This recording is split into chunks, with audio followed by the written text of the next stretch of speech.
आप सबका एक बार फिर से अपने YouTube चैनल पर स्वागत है।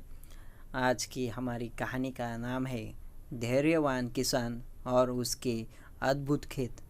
तो इस कहानी को शुरुआत करते हैं।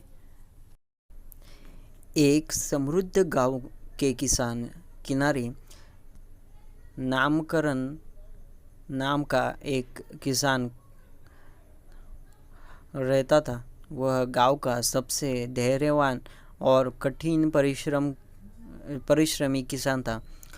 नामकरण के पास एक छोटा सा खेत था जिसमें वह अपने सभी प्रयासों से के बावजूद अपनी फसलों को लहलहाता हुआ नहीं पा रहा था। एक शाम जब वह उदास मन से अपने सूखे खेतों को देख रहा था, तभी एक रहस्यमय साधु उसके खेतों के साधु को नामकरण की कठिनाई का आभास हो गया था और उसने नामकरण को एक मंत्र दिया जिसे रोज खेत में जाकर 3 बार दोहराने की सलाह दी। साधु ने कहा, इस मंत्र के प्रभाव से तुम्हारे खेत में अद्भुत फसलें उगेगी। बस तुम्हें धैर्य रखना होगा और मंत्र में विश्वास बनाए रखना होगा। नामकरण ने साधु के निर्देश का पालन किया और उसके बताए मंत्र को नियमित रूप से जपने लगा। कुछ ही दिनों में उसके खेत हरे भरे हो गए और फूलों और फलों से लद गए। अन्य किसान नामकरण के खेत की समृद्धि देखकर चकित हो रहे थे। पड़ोसी ईर्ष्या से भर उठे थे और उनकी सफलता का राज जानने के लिए उनके पीछे पड़ गए। नामकरण ने किसी को भी साधु के मंत्र और अपने प्रयासों के बारे में नहीं बताया, लेकिन सफलता के अहंकार में वह मंत्र जपना भूल गया। उसके खेत फिर से सूखने लगे और उसे अपनी गलती का एहसास हुआ। नामकरण ने फिर से मंत्र जपना शुरू किया और इस बार उसने न केवल अपने खेतों की बल्कि अपने मन की भी सिंचाई की। उसने अहंकार को त्यागा और फिर से साधु की शिक्षाओं पर चलना शुरू किया। उसके खेत फिर से लहलहाने लगे और इस बार उसने अन्य किसानों को भी मदद की। उन्हें उसी मंत्र से अवगत करवाया और समझाया कि कठोर परिश्रम और धैर्य से ही वास्तविक सफलता मिलती है। बदले में अन्य किसानों के खेत भी फलने फूलने लगे और गांव में समृद्धि की नई लहर आई। यह सब नामकरण की धैर्य और उदारता का प्रतीक था। नैतिक शिक्षा। धैर्य और विश्वास के साथ किया गया परिश्रम हमेशा सफलता की ओर ले जाता है और सच्ची सफलता वह होती है कि जिसमें सबका भला हो। कहानी में यह एक नया मोड़ आया।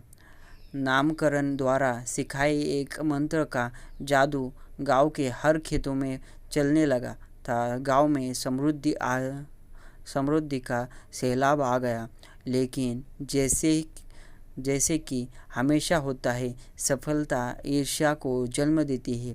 आस पड़ोस के गांव के लोग जब इस गांव की समृद्धि की चर्चा सुनने लगे, उन्हें लगने लगा कि शायद यह गांव कुछ जादू टोना से इतना समृद्ध हो रहा है। ऐसे में एक लोभी साहूकारी जिसका नाम लोभधन था, उस गांव में आया और नामकरण से मिलकर उस मंत्र के विषय में जानने की कोशिश की। नामकरण ने शुरू में तो उसे मंत्र नहीं बताया, लेकिन लोभधन ने अपनी चालाकी से उसे जाल में फंसा लिया और अंततः मंत्र प्राप्त कर लिया। लोभधन ने उस मंत्र का उपयोग अपने लाभ के लिए किया और अपने गांव में लौटकर उसे सबको बेचना शुरू करा। अपने गांव के लोगों ने बिना सोचे समझे उस मंत्र को खरीदा और खेतों में उपयोग किया, लेकिन किसी के खेत में बदलाव नहीं आया। असफल में साहूकार ने मंत्र को गलत तरीके से प्रयोग किया था, जिसके चलते उसके गांव में न केवल फसलों के में इजाफा न हो सका बल्कि समस्याएं भी बढ़ने लगी।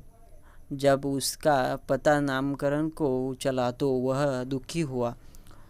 उसने लोभधन के गांव का दौरा किया और लोगों से समझाया कि यह मंत्र केवल पैसे से नहीं खरीदा जा सकता। उसके प्रति सच्ची श्रद्धा और समर्पण होना चाहिए।